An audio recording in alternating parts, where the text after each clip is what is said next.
Stone production for a television series.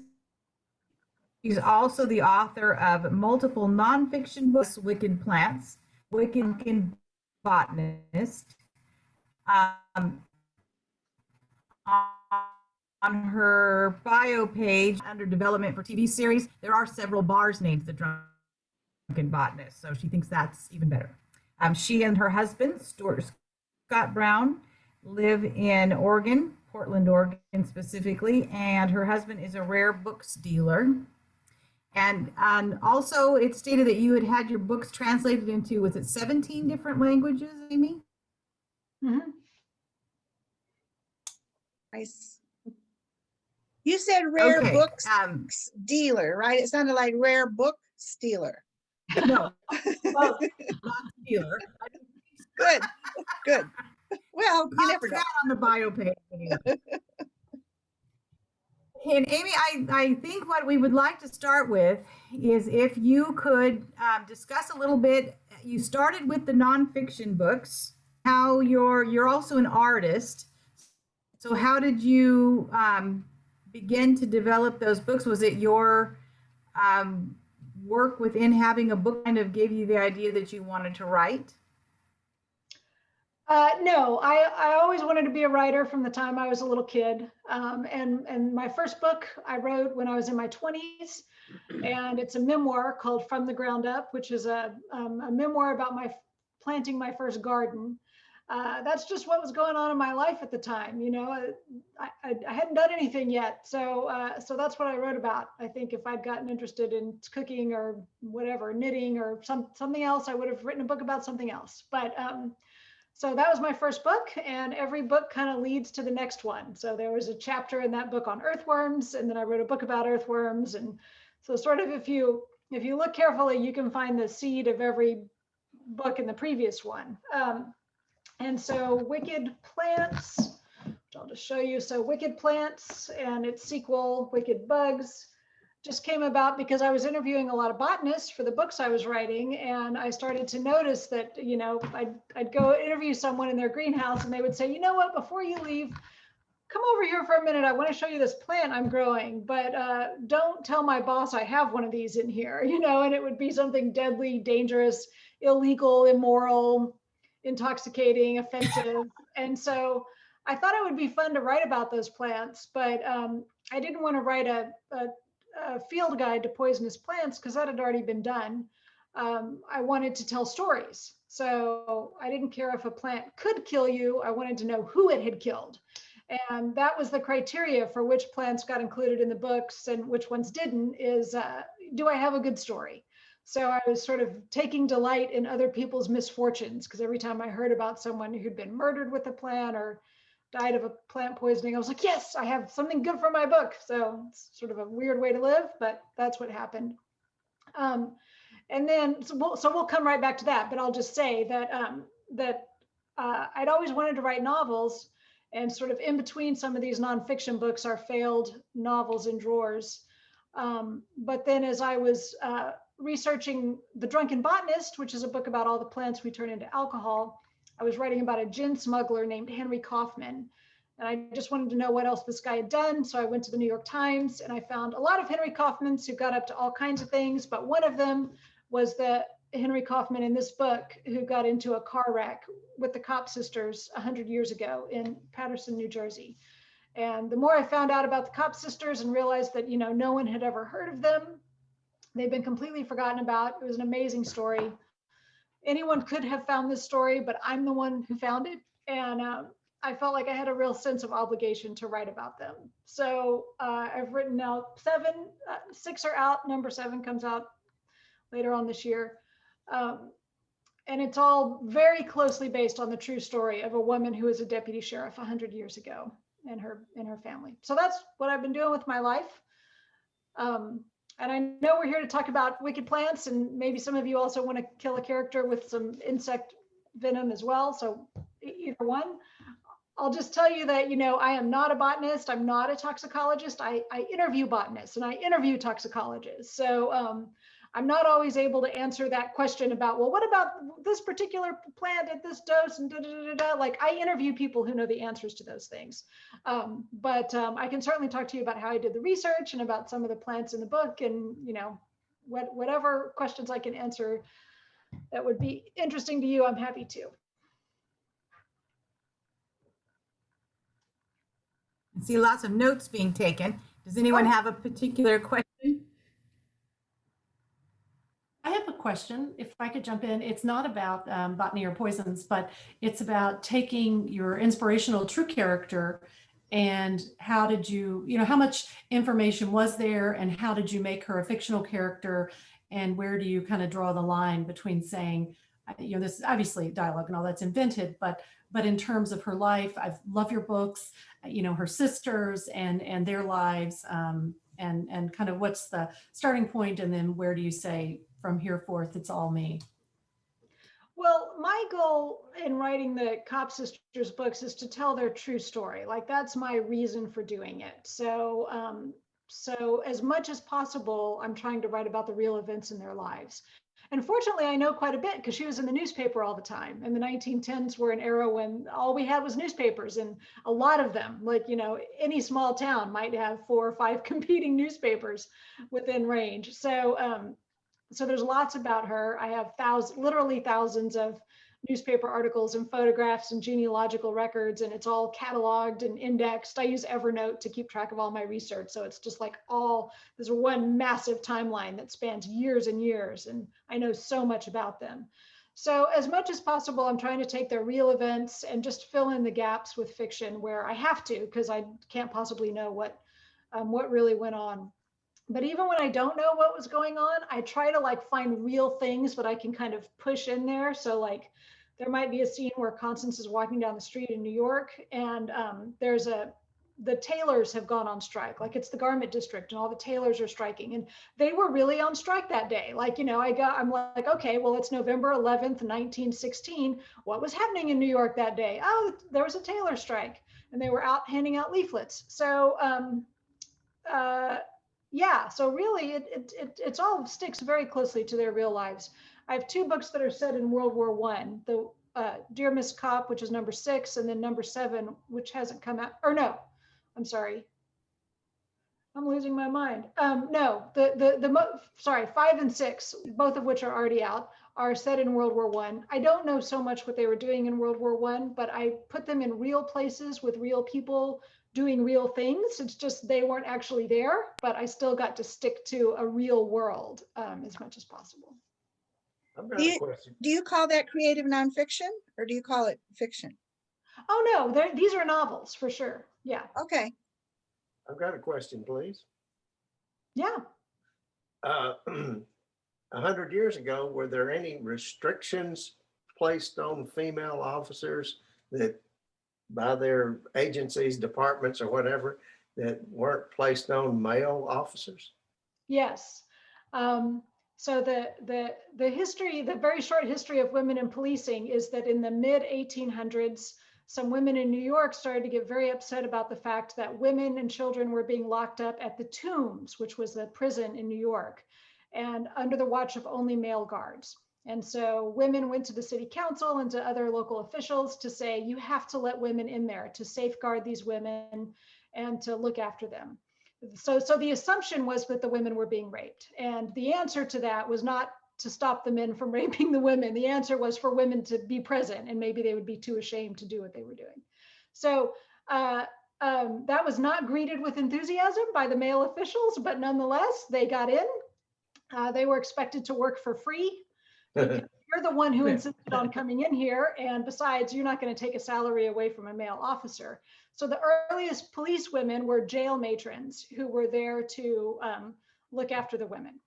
And by the 1910s, women were also being hired by police departments, in addition to the jail matron duties, to sort of police public spaces. So to go into women, we lived in a very segregated world. There were lots of places we couldn't go. We couldn't go to bars or restaurants by ourselves. We couldn't go to the theater by ourselves. So a lot of public spaces were not open to us unless we had a man with us. So as women started coming into more public spaces, police women got hired to police the women's behavior and make sure that they were not behaving in seductive or unbecoming ways. And so that's everything from wiping lipstick off of girls' lips to putting the ruler between a couple that's dancing to looking out for women who might have run away from home, girl runaways and so forth. What was and often those were also expected to be volunteer jobs. And by this time, some local city councils were really encouraging this. Like, we need a woman out there doing this job. And they were sort of forced on local police chiefs. Like, you, Mr. Police Chief, must hire a woman. And they sort of didn't want to, but they did. Constance, however, is unusual in that she was hired with full-on, she had arrest authority. So she had the legal authority to chase a bad guy down on the street and lock him up. Most women, I can't find any women who had arrest authority actually that early. And she had a gun and a badge and a club and all this and all the stuff. And remarkably, she was paid the same as a male officer. This is unheard of. And so I sort of thought that going forward, probably things got a little bit better for women officers. Like, it sort of got 10% better every 10 years, but that's not true. It was completely legal to discriminate against women in policing and every other job until 1972. So when we passed the Equal Employment Opportunity Act and a few other things that changed things specifically for policing that had to be separate laws. But so leading up to that time, it was 100% legal for a police department to say, we don't want to hire you because you're a woman. Or women would go through the police academy and then they would be put into secretarial jobs to free up a man from a desk so that he could go out and do police work. And there was nothing to stop that. Starting in 1972, 1973, the law changed. It still continued to happen in police departments, but now women had the ability to file a lawsuit is what changed. So yeah, so Constance's role was still extremely unusual as recently as the 60s. And I've interviewed retired police women who love these books, and they talk to me about, what they experienced back in those days. Now, did things change for Ernie, are you going to fess up? I wanted to add something to that, if I may. I don't want to steal our guest's thunder, but I would like to make some comments. I want to hear from you. Yeah, go ahead, Ernie. Ernie's retired police. I retired from the Memphis Police Department 15 years ago, and I was hired in 1973. So I have a little bit of experience of what you're talking about. And there were women going through the police academy with us at that time, but they were a novelty. I got so sick of sitting in the classrooms, and we had a class of 50 recruits, and there were like 6 or 7 women. And anytime somebody comes to speak, they say, "Oh, we've got women," and they just fuss over them. I said, yeah. But the first female police officers on the department in that time period were, as you said, meter maids, and they just transferred over. And they were some pretty rough customers. But compare that also to, and I didn't really want to drag race into this, but prior to my coming on the job in the 50s and 60s, there were black police officers, but they had no authority to arrest a white person unless they went and got a white officer to accompany them to make the arrest. And when the police precincts would hold roll call, the blacks had to wait outside. They didn't get to go to roll call with the whites. Of course, all that had changed by the time I came on the department, and it continued to change. But that's what made me think of that regarding the women officers 100 years ago. Yeah, well, it was the same law. The Equal Employment Opportunity Act in 1972 would have outlawed the same discrimination against people of color that it did for women. And so yeah, all of that started to look different in the 70s for sure. I'm working on a book set in the mid 70s, and I don't know if it's going to be acceptable for polite company or not, but we'll see. Well, I'll tell you what, I struggle with this writing historical fiction. There's a part of me that does not want to make Constance a woman with 2020 values dressed up in period costume. Right. And figuring out how to depict the real attitudes of the era without making it completely unpalatable to modern readers is a struggle. No matter who your protagonist is or what kind of world they're living in, you know. So for instance, in the 1910s, there was a tremendous amount of anti-immigrant sentiment. The immigrants were Italians and they were Scottish and they were Turkish and Spanish. So it's sort of interesting, like in a way that's more palatable because it seems so absurd to us today. Like, who's going to discriminate against an Italian? We love you people. But so it's sort of weird thinking about like, how do I don't know. We all deal with this challenge with historical fiction is like, how do I keep it real while understanding that it's going to be revolting to people in 2020? And how do you balance that? I don't have a good answer for it. I had no idea that paddy wagon was a racial slur. Oh. My only published book, I found out real quick, you can't say paddy wagon.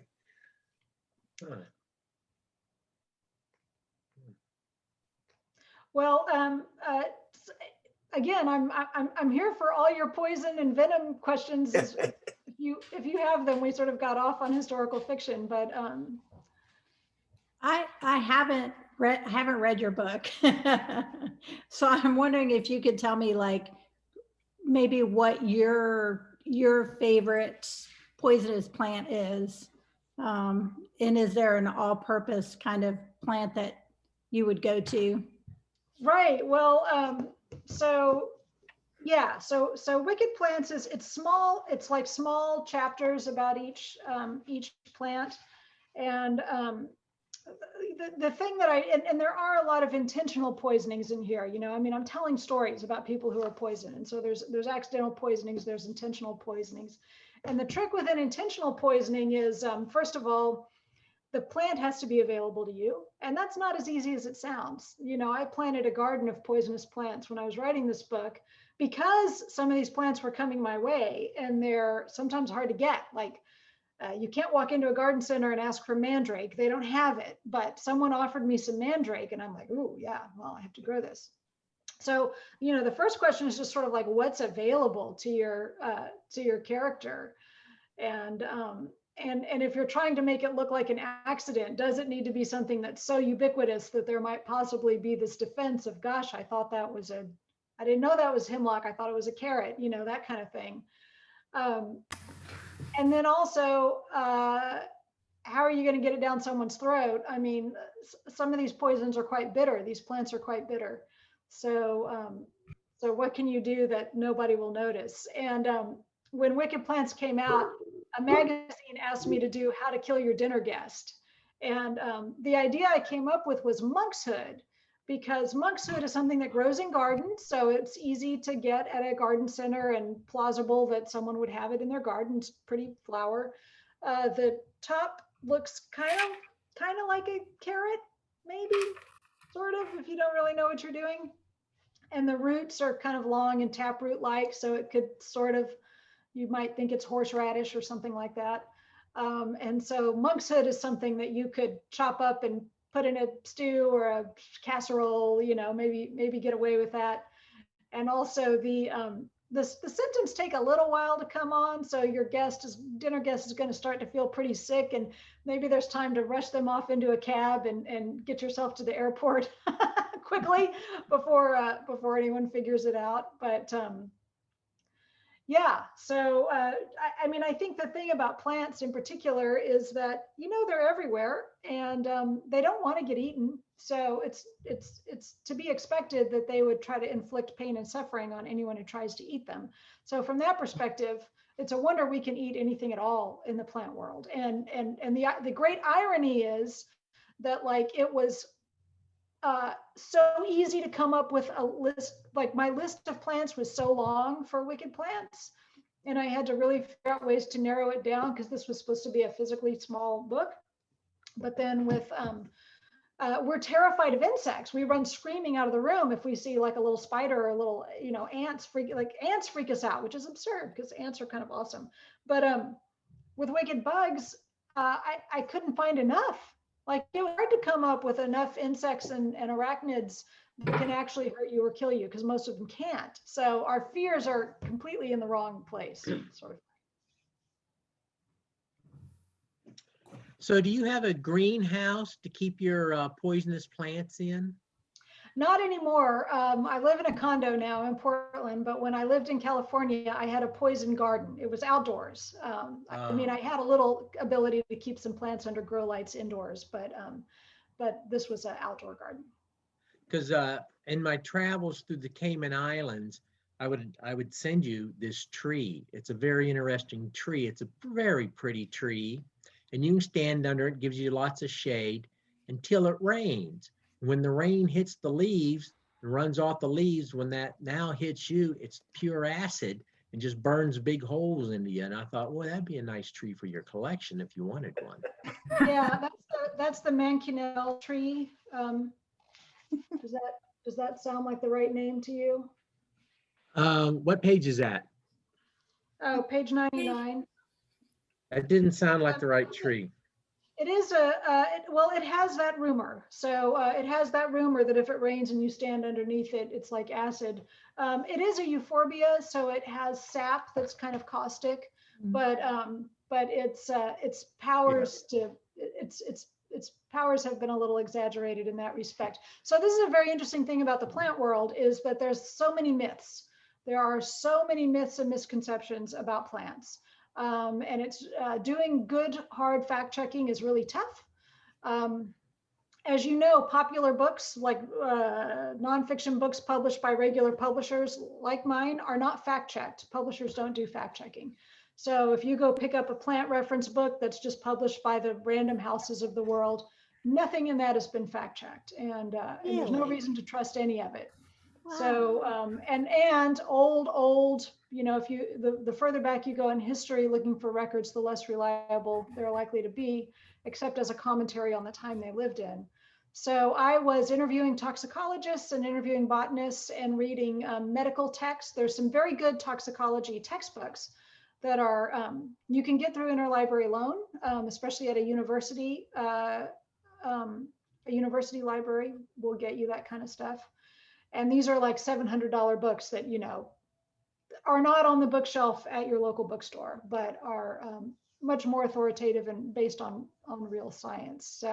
So yeah, for me, it was all about trying to dispel legends and rumors about different plants. You know, everybody loves to tell the story of oleander sticks and roasting hot dogs on oleander sticks, and then you die from the cardiac glycosides getting into the hot dog. And I mean, that's theoretically possible, maybe, but there's no evidence that that has ever happened to anyone. That is a story that just got perpetuated and repeated.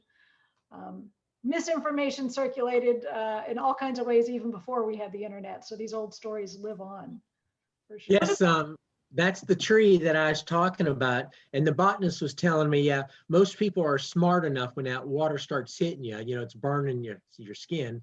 Most people are smart enough to get away from the tree, but you know, that was one way to, I guess, to weed out the dumb ones. You know, so. You could tie them up and put them under the tree.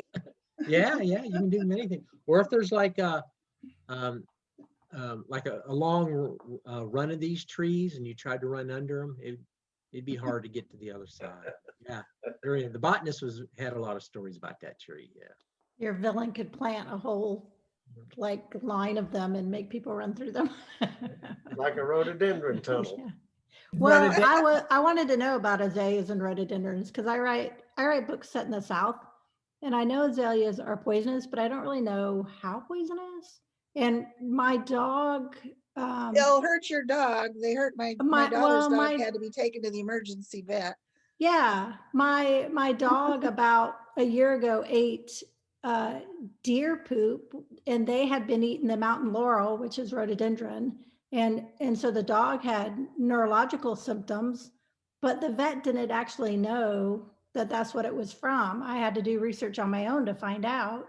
And she said they had seen dogs like that, but they didn't know why. And it was because the deer pellets were poisonous because they'd been eating the mountain laurel. Wow. But how toxic is azaleas or rhododendrons to people? I mean, they're mildly toxic. You know, the thing is, so here's what's so interesting about plant poisons is that plants move poison around within the plant.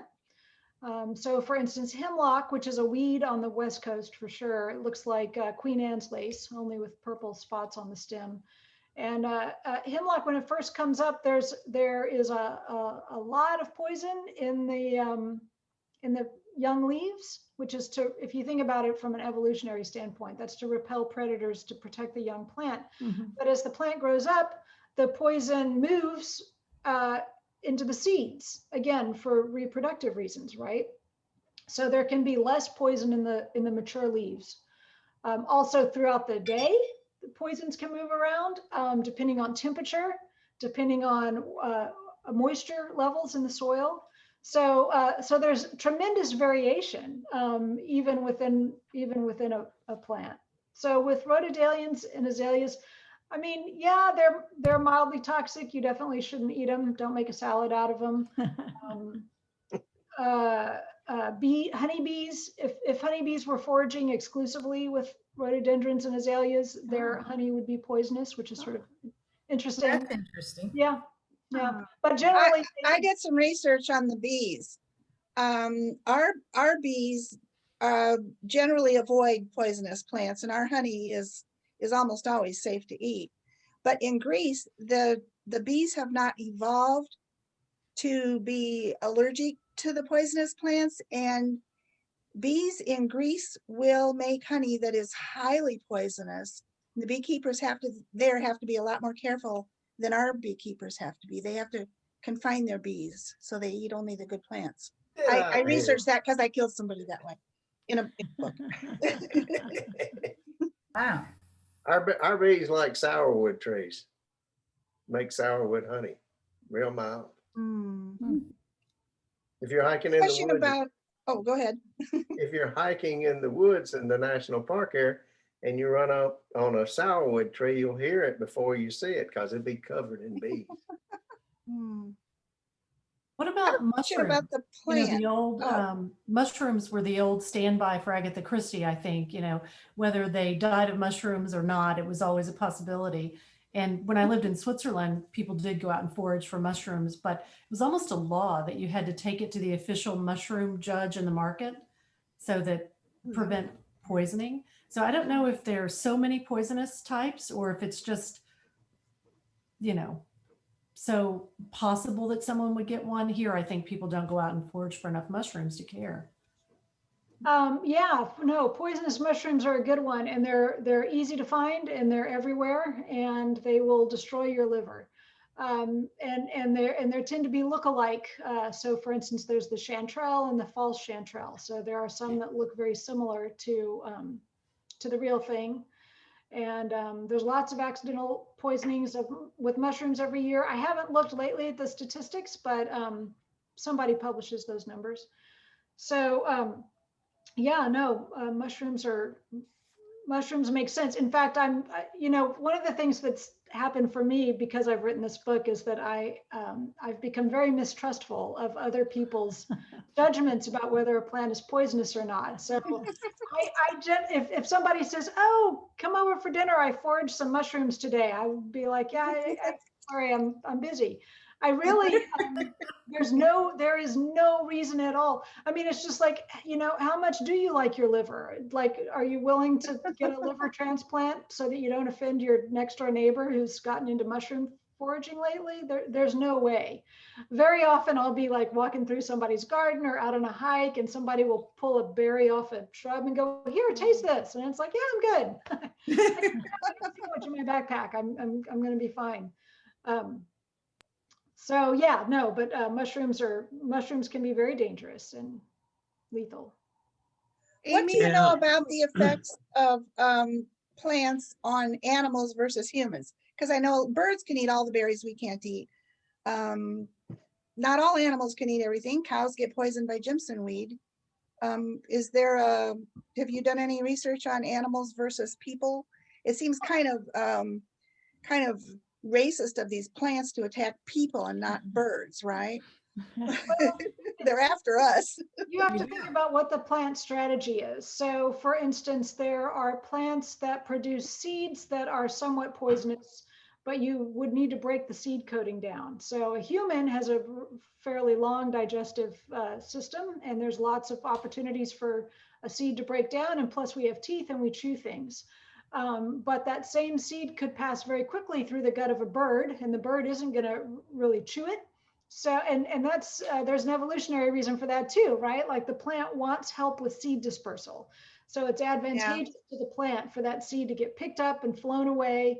And it could be that passing it through the gut of the bird even helps a little with germination, a little bit of breaking down of the seed somehow. So, yeah, there are those situations where a plant can either digest or be around a plant that we cannot. Poison ivy and poison oak and poison sumac are great examples of that. There's nothing wrong with them. We humans happen to be allergic to them. And we have greater or lesser degrees of allergic reaction. Some of us are more allergic than others to those plants, but animals generally are not bothered by them. But I would also say that I think the big mistake people make is by thinking that animals naturally know what to eat and what not to eat. And that's not the case. So plant poisonings, pet poisonings are a real issue, because your golden retriever does not have any reason to know that the sago palm, which comes from somewhere else in the world and is now sitting in the corner of your living room, is not a safe thing to eat. It is true that some animals can teach other animals. So that has been observed with livestock, that you bring some new goats into the herd, and the goats who've been around for a while will teach the new goats what not to eat. And so plant poisonings will go up and then they'll go down as the goats learn from one another, which is interesting. But generally speaking, animals don't have magical immunity to poisons. It's just that some are affected more than others. That's for reasons that could have to do with how physically large they are. And maybe their taste receptors are different, so they're likely to eat more of something. So for instance, for cats, lilies are very poisonous to cats, meaning like oriental lilies, like a stargazer lily, lilies that you would buy at the supermarket or at the flower shop. They cause kidney failure in cats. And that seems to be pretty specific to cats. Nobody knows what it is that lilies have got against cats specifically, but it could be that cats are physically smaller than dogs. It could also be that for whatever reason, to do with their taste receptors, they're willing to eat more of it than maybe a dog would. But yeah. Yeah, I mean, taste receptors in humans, well, and visual too. Like humans aren't going to eat dead leaves, but maple leaves that have dropped off a tree and have turned brown are poisonous to horses, and walnut shavings. And it makes me wonder what dead leaves or dead plants that you wouldn't normally eat that you might put into a stew, like if you've dried it, or into a soup or something. If there's As a anything weapon, like that would kill people. Yeah. as a vehicle, murder Yeah. vehicle. Yeah. Right. Well, so what I can say about that is that, the chemical makeup of a plant changes as it dries out. So you probably know the difference between fresh rosemary and dried rosemary, right? And that's because some of those flavorful molecules have evaporated or oxidized, and they've gone away. You would never put basil in a pasta dish at the very beginning, because the flavor would be gone by the time you finish cooking. You add it right at the last minute, right? Well, and that is literally because the flavorful molecules are killed by cooking or evaporate into the air. So plants undergo tremendous chemical changes as they age and fall to the ground and like that. Now, you would think that somewhere there would be a book or a chart or something that would tell you exactly the level of poison that's in every plant around the world, by age, by size. Whether is it the root, is it the leaf, is it the fruit? What happens if you do this to it? What happens if you cook it? What happens if you leave it sitting around? That doesn't exist. Which is one of the things that surprised me for both of these books when I wrote them, is that we don't have we still lack basic scientific understanding of the world around us in so many ways. There's enormous gaps. For instance, when Georgy Markov was killed in the late 70s. He was a Russian dissident who was living in London and reporting for the BBC, and he was killed by the Kremlin, as the Russians do. You know, they love to poison their dissidents. And the way he was poisoned is a very famous story, this umbrella murder. Somebody walked past him on a bridge and had an umbrella, and in the tip of the umbrella was a little needle and a little pellet of ricin. Ricin comes from the castor bean plant, and they injected it into his leg. So he felt this sharp stick in his leg, and he turned around, didn't see anybody. When he got sick and went to the hospital, this is in the late 70s, we knew so little about ricin that even when they did find the pellet, which I think they didn't find it till after he died, I think they found it in the autopsy. They found this little pellet and they realized there was ricin in there, and that's what killed him. And they weren't sure if that was enough ricin to kill a man or not. Wow. Like nobody knew. There was no book where you could look that up. So what they did is they got some ricin and put it in the same size pellet and injected it into a pig that weighed about as much as Georgy Markov weighed. And that did kill the pig. So they figured, well, I guess this was it. But that just tells you how little we know. Like, it's one of the most famous poisons in the world. It's been used forever. How did we not know that? The Russians had probably been poisoning prisoners for decades. They could probably tell you exactly how much they needed. Oh, yeah. Right. Yeah. They're like, we have a manual on that. Call the Kremlin if you really want to know. I wonder about spiders. My dad's an ER doctor. Oh, no. He has had a couple of poisonous spider bites coming in, black widows, you know, the kind of things. And I actually had a kind of honorary great aunt, she was really a cousin, who died indirectly from a black widow. Didn't recognize that it was a poisonous spider bite until maybe a couple of days later. And she got so sick, they had to amputate her leg. She just couldn't quite recover. So, you know, I know it does happen, and those are very dangerous spiders, but I wonder what the statistics really are, or if it's just kind of random, because I know somebody who might treat them, that I know people do get bitten. The brown recluse and the black widow are the ones that come to mind for me. Yeah, those are the two that we hear about the most. Yeah, spiders are tricky. You know, there's also a great deal of misinformation out there about spiders. And one of the funny things about black widows is that nobody was really afraid of black widows or concerned about black widows. I did a lot of research and sort of went back in time, like when did we start to become aware of black widows as a dangerous creature? And it really wasn't until it was in the 20th century. There was a very sensationalistic story in the newspaper about a man who tried to kill himself with black widows, and that got everyone worked up for the first time. In World War II, there was this whole thing about the zoos in London having to let out animals, and that they were going to kill their black widow collection because they didn't want to release them onto the streets of London, as if they were going to sort of take over. But so while a black widow's venom can be dangerous, they aren't really as deadly as we make them out to be. Like reports of their power have been greatly exaggerated. I'm not saying that it's impossible. The other tricky thing with spiders is that generally the spider's no longer around. You get bit by a spider, you don't have the spider to show anyone.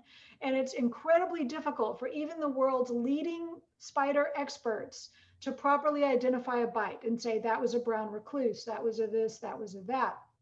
So the diagnoses that tend to get made in emergency rooms and so forth are certainly acting on the best information we have, but are just prone to a huge amount of error. It's not that possible to know.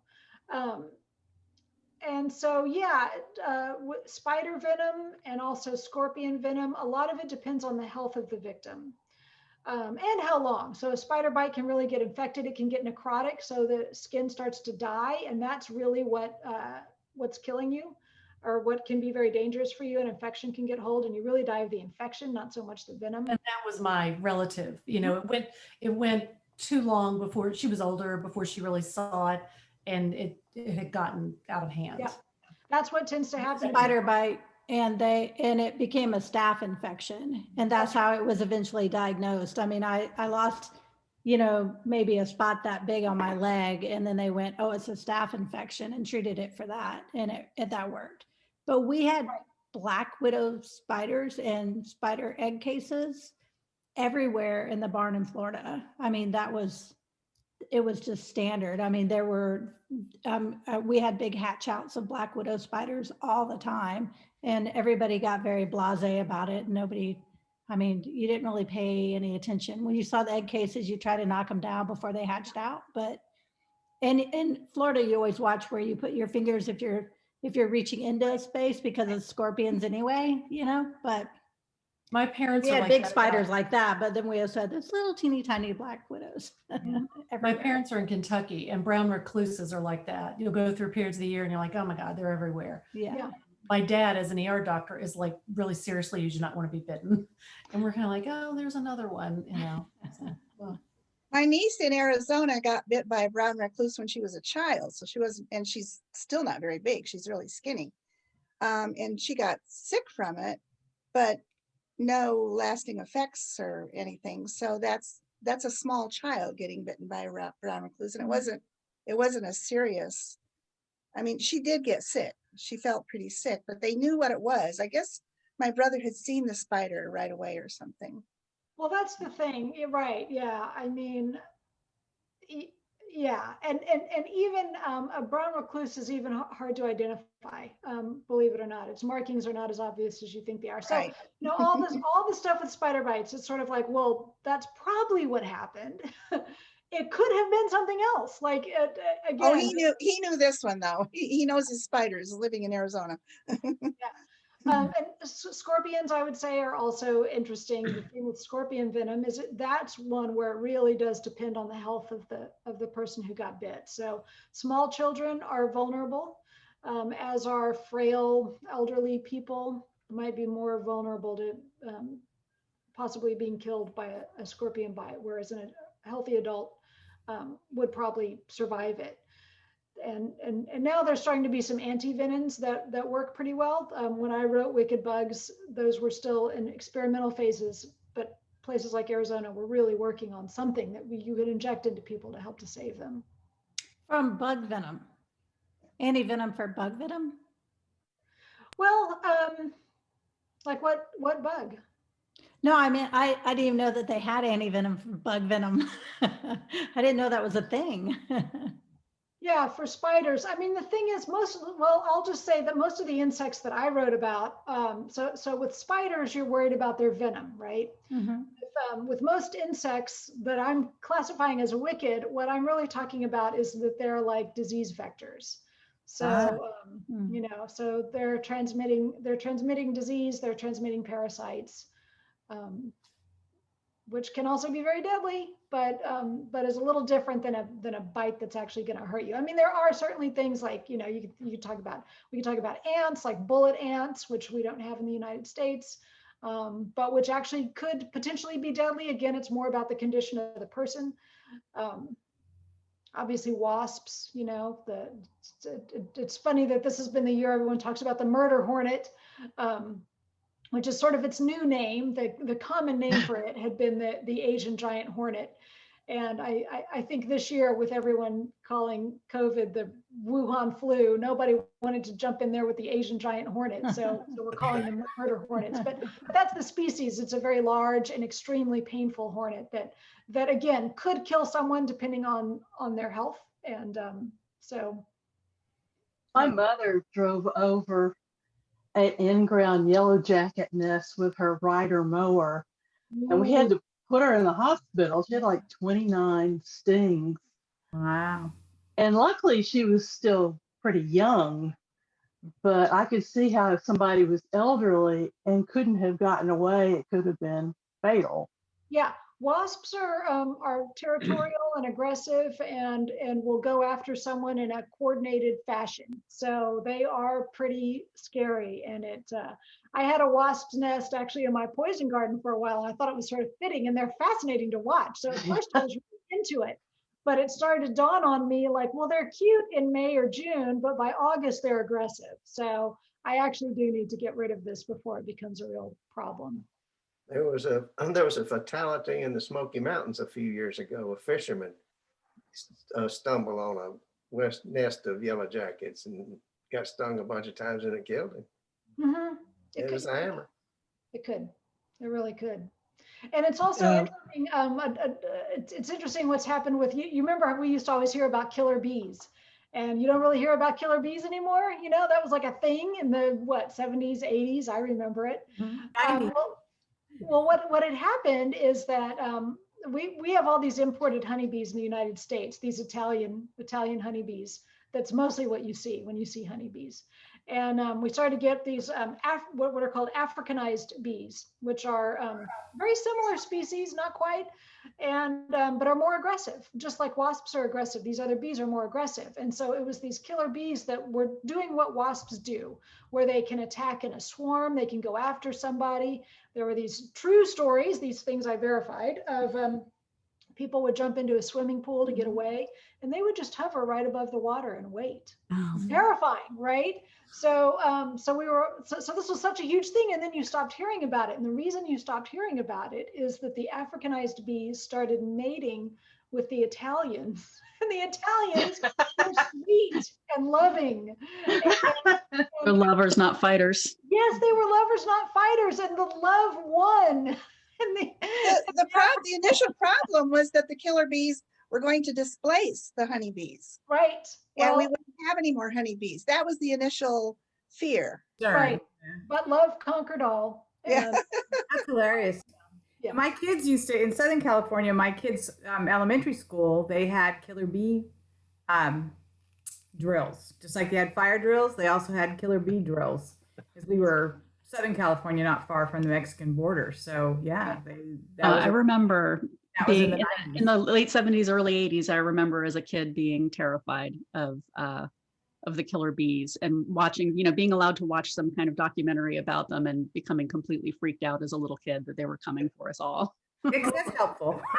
yeah. Before we leave the spider subject, I just wanted to remind everyone the most famous spider scene in history was James Bond and the tarantula in Dr. No. Oh. Yeah, crawling across the bed. Yeah, crawling up his arm. Yeah. Tarantula isn't even that scary, really. Other than being big, they're not, exceptionally venomous. Is that right, Amy? Well, I think I think it depends on the species. There certainly are some that are pretty dangerous. More than others. I wouldn't More kiss aggressive. one. Some are more aggressive than others. So, not having it over for dinner. No. Well, guys, I have to get on another Zoom actually. Top of the hour. So does anybody have any other questions for One me? question, please. Yeah. Are any of these poisonous plants that you've written about, are any of them prohibited by law for people to grow and possess? That's a very good question. And the answer is no. It's so fascinating. Just cannabis, huh? Right. Well, no.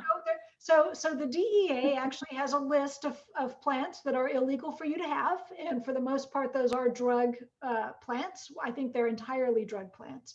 They also have a list of plants of concern. That's actually what it's called. And those tend to be other hallucinogenic or intoxicating plants that are not currently illegal, mostly because they're just not so easy to get. So Salvia divinorum, for instance, is a blooming, flowering sage plant that's hallucinogenic in an extremely unpleasant way. That's not illegal, but is nonetheless a drug. And they don't outlaw poisonous plants. And one of the reasons for those is that plants are plants and they grow where they're going to grow, right? You can't very well outlaw hemlock because it's a weed. I mean, what are you going to do?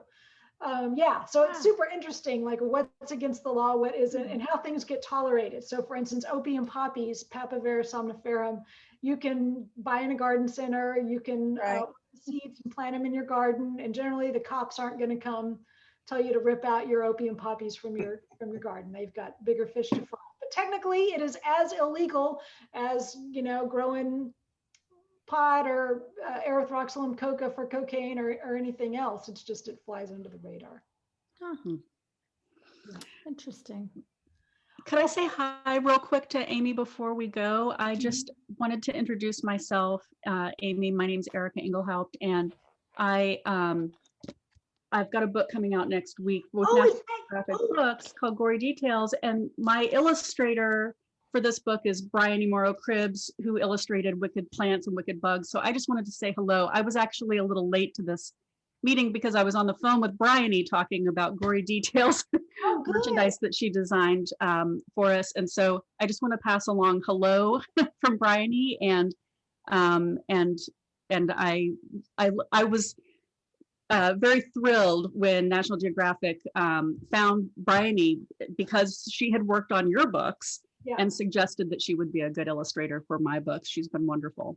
Oh, that's so cool. Well, she was just posting about your book last week. And so, so I'm super excited about that. And I love to see her doing all these other projects. It's so cool. That's great. And I'm looking forward to, you know, if you're going to do any more, you know, nonfiction science books. I love your work, and just wanted to introduce myself and say I'm a fan, and hope that you've got more science stuff coming as well.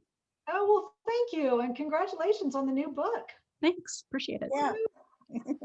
Thank you, Amy.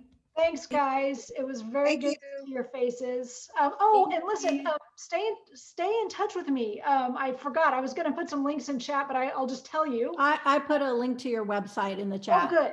You'll find it then. I send out a newsletter.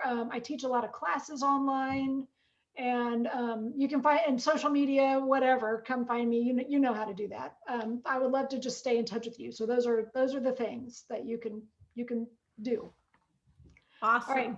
Thanks, guys. Thank you. Thank All right. you. Thanks.